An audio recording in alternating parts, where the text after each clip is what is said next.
Good day guys and welcome to another episode of Riding in Tandem. RIT, Riding in Tandem, RIT. With me, RM. And me, Kuya Regan. DJ Walker. And me, Kasjen. Iyan no, dami na naman nating special guest ngayon. Saya na naman episode.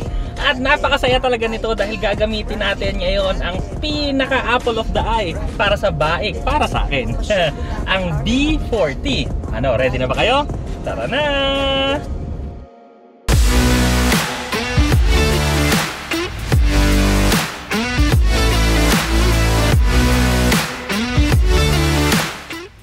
Kagaya nga ng sabi ko kanina, ito talaga yung gustong-gusto ng mata ko sa mga model ng bae. Kasi parang ito talaga yung taste ko eh. Siyempre, di ba, meron naman yung mga mas malalaki, yung mga B80, B60.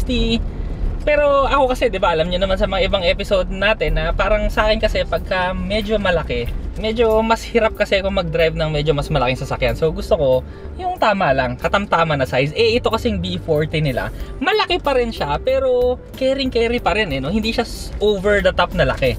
Malaking matigas. Malaking matigas. At gustong gusto ko yung sa labas, no? Yung mga fenders kasi nito, mga naglalabasan. Tapos yung HID na ilaw nito, projectors. Tapos may para siyang mga cube. So cute na cute kasi ako eh, no? Cute na cute pero Cute na cute. astig eh. Cute yung ilaw pero astig na astig yung sasakyan. Yung sa mga sides nga nito, yung mga fenders niya, lawit na lawit. Diba? Parang iba yung dating na lawit na lawit. Anyway, ang kakaiba dito kasi sa B40, no, sa isa pang dahilan kung bakit nagusto ko tong B40 dahil sa bubong niya. May kakaiba kasi tong feature na hindi mo makikita sa kahit anong sasakyan eh, no? Hindi, may makikita ka pero kumbaga isa lang yata yun.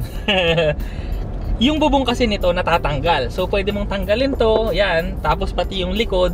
So ang mangyayari, no, meron kang 4x4 pero top down. Hindi sports car, no? Meron kang 4x4 na top down. Saan ka makakita ng ganun, 'di ba? At syempre sa presyo nito, no, meron niyang kamukha pero kumbaga medyo malayo yung presyo nila. Ikaw Alex, ano bang nagustuhan mo sa itsura nito? Type mo ba? O hindi? Type ko. Type mo, no? Mukha siyang jeep. So gusto mo rin yung itsura, no? So parehas tayo ng type. Mukha siyang military vehicle. So sa baik, kunwari sa B60, B40, B80, anong pinaka-type mo ito? Sa itsura ito. Oo, okay. Eh ikaw Kuya Regan, sa tatlo lang na yun, B40, B60, B80. Actually sa akin sa Itsura lang. sa itsura, parang mas type ko yung B80 sa itsura. Oo, okay. pero hindi nalalayo tong B40. Oo, okay. Kasi pareho talagang mukhang macho na rugged talaga. Na may kakayanan din kasi ano to eh, Yes. part-time 4-wheel drive na Borg Warner yung system. Ang galing, 'di ba? Ang ride din nito actually, syempre off-roader. So medyo may konting bounce, medyo konting floaty, pero pasadong-pasado pa rin sa akin. So ang makina nito 2.0 liter turbo na diesel. Ang transmission niya 8-speed automatic transmission. Oh. 163 horsepower and Hindi ko sure, 380 newton meters of torque. Ah. Yan. Okay. Sapat. Tapos 4-wheel drive, tapos live axle siya sa likod. Likod. Oo. Okay. Talit lang. Parang yun yung nakita ko sa mabilis na research ko. Hindi kasi mga katandem, no, ito kasi media drive namin pero hindi pa namin talaga na-research yung mga kotse kasi sabay-sabay sobrang daming mga sasakyan yung pinagamit sa amin in a span of 2 days, no. Na kung re-reviewin namin yung 14 sasakyan sabay-sabay para sa 2 araw, Doc baka... RM, ulitin natin yun ha. 14 sa mga hindi marunong Espanyol, 14 different car models, 4 different brands. Kaya ano po, yung mga nag-iisip dyan na ba't di namin alam yung mga specs and all that, pagpasensyahan nyo na kami mga katandem, try nyo po mag-memorize ng 14 different specs. 14 different cars. Oo. Ngayon kasi yung event na pinuntahan natin, no, ito yung UAAGI Media Drive. So ibig sabihin, lahat ng mga sasakyan ng UAAGI, lahat ng brands nila, yun yung mga gamit natin ngayon. Kaya ganun karami, 14. Ngayon may mga magtataka siguro, sino ba yung mga brands na yon, di ba? So si UAAGI, kilalang kilala yan. Number 1, ang pinakapanganay, si Photon Philippines, di ba? Photon Trucks. Tapos yung sumunod na anak, si Cherry Auto Philippines, di ba? Tapos yung dalawa, kambal na sabay dumating eh. Alam mo Alex yun, di ba? Link & Co, tsaka Baik. Ayun, Link & Co and Baik.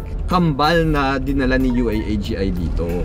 Pero lilihis lang muna tayo ng konti Jollibee sa topic natin, no? Kasi natuwa lang ako kasi kahapon nagpunta kami sa plant tour. Nagpunta kami sa assembly plant ng Photon, mayroon pala sa Clark. So nagulat ako, no? Kasi nagbubuo talaga sila doon, yung mga harabas, up to yung mga heavy equipments nila, yung heavy pang trailer nila, meron din pala din sa Pilipinas. Tapos akalain nyo, 700 yung mga employees nila doon. So ibig sabihin, no, nakakatulong sila sa sobrang daming Pilipino, 700 plus. Anyway, back to the story, no. Gustong gusto ko rin dito yung nasa likod kasi yung gulong kasi niya, yung spare tire nakalabas eh. So di ba parang astig na astig, di ba? Parang off-roader talaga to. Tapos ang interior naman niya, maganda yung mga materials, so manibela, leather, ito mga leather, at saka Brusco yung datingan eh, di ba? Soft touch na materials. Tapos ano, di ba? Yung bubong pwede nga tanggalin. Oo. Pero ano rin, no? Soft touch din, no? Ayun, ano? Okay. Di ba? Dahil 4x4 to, no? Yung controls nito ng 4x4 talagang bubulaga sa'yo. Kasi nandito talaga sa gitna ng dashboard ito, kuya. Ayan pala! Ayun, diba? Hinahanap ko nga dito eh. Nasaan na yung controls? Diba? Ayun pala, ang nandito siya. galing. May front and rear differential lock? Ay, oo, meron. No? So dual live access nga siya? Oo, yan. Kung ganun? Oo. Oo nga, no? May front and rear diff lock. So ibig sabihin, dual live axle. Talagang Ang galing. hardcore na pang baragan sa bundok itong B40 ng bike. Tapos naka dual climate control din. Dual Kamusta yung ba? space nyo dyan sa likod, Alex? May headroom. Sige, ano, upo ka nga ng tama. So anong height mo? 5'8". 5'8", no? Pero hindi ka pa naman sayad. Pero may mga dalawang daliring space. Hindi mo ko tumatama. Hindi, wala namang kaso yan. E di pag matangkad, tanggalin ang bubong sa likod. Ano pala. Ops. At syempre siguro nagtatanong kayo, no? Ang sasakyan na to, bale 5-seater lang siya, hindi siya 7-seater. At meron kang mga lalagyan ng gamit dun sa likod. Yung pinto niya kasi sa likod, yung tailgate, nabubuksan mo siya na ilalim lang. Tapos yung ibabaw, pwedeng ibukas mo, pwedeng kung kailangan mo, di bukas mo. Pero pagka hindi mo kailangan, pwedeng nakasarado lang siya. Para siyang traditional na off-roader talaga. 4x4 off-roader. So masasabi ko sa diesel engine niya ngayon, no? Uphill tayo, tas konting ano lang, konting piga lang. Pero easy kayang-kaya. Yung suspension nga niya medyo floaty, pero alam mo yun, secure pa rin yung feeling ko, no? Hindi pa rin ako parang yung kinikilabutan pag nagko-cornering sa kanya. So okay pa rin siya sa kalsada kahit off-roader siya. May aircon vents ba dyan sa likod, Alex? Meron. May aircon vents? Meron. Okay. May USB din. AC outlet, power outlet. May power outlet. So kung off-roading talaga, no? Off-roading. May saksakan talaga doon sa loob. Wow, galing. Oo nga. Pero nabanggit mo na ba, Doc, yung presyo nito? Hindi pa. Alam mo ba? Magkano ba presyo nito?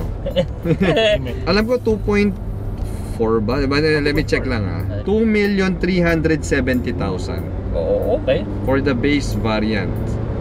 2,370,000. Para sa isang hardcore na off-roader na ganitong size, okay, tsaka ganitong capability, live axles, ganyan, tapos ganito kaganda yung interior niya, mura siya sa 2.37 million. Actually, oo. Mura siya. Diba? Kasi kung bibili ka ng mga iba, like mga American brands, mga ganyan, pumapalo ka na ng mga 5M, doble na eh. Itago na lang natin sa pangalang American brand. Jeep Wrangler. Talaga naman eh. Mukhang value for money talaga siya. Sana lang mabigyan tayo ng pagkakataon, Doc, na talagang i-offroad to, no? Oo. Dalhin natin sa bundok, sa mga river crossing. Sana, Bike Philippines, beka naman.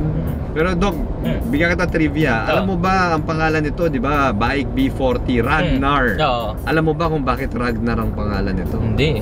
Alam niyo ba, si Ragnar ay isang Viking and he is the greatest Viking explorer in the history of the Vikings. Oh, okay. Si Ragnar. Kung dapat manood tayo ng Vikings sa Netflix.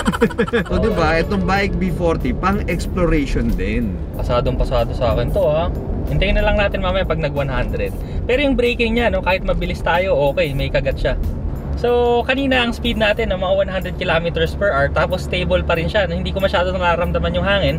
So, sa akin kasi very good yun. Kasi kahit bumili ako ng off-roader, more pa rin nagagamitin ko siya sa road. Kaya importante sa akin yung on-road performance. So, may power siya, stable siya, kaya niyang mag-corner ng katamtamang bilis.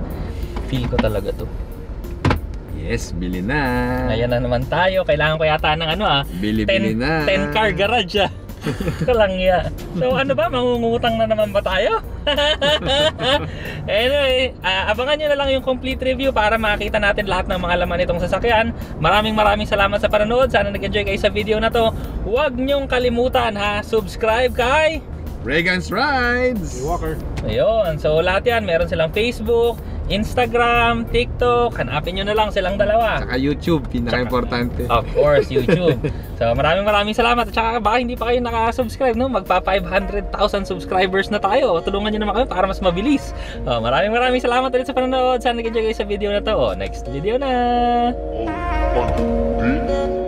RIT, riding in tandem. RIT, riding in tandem. RIT, riding in tandem. Siksik na impormasyon mula kay RM at Elaine. RIT, riding in tandem.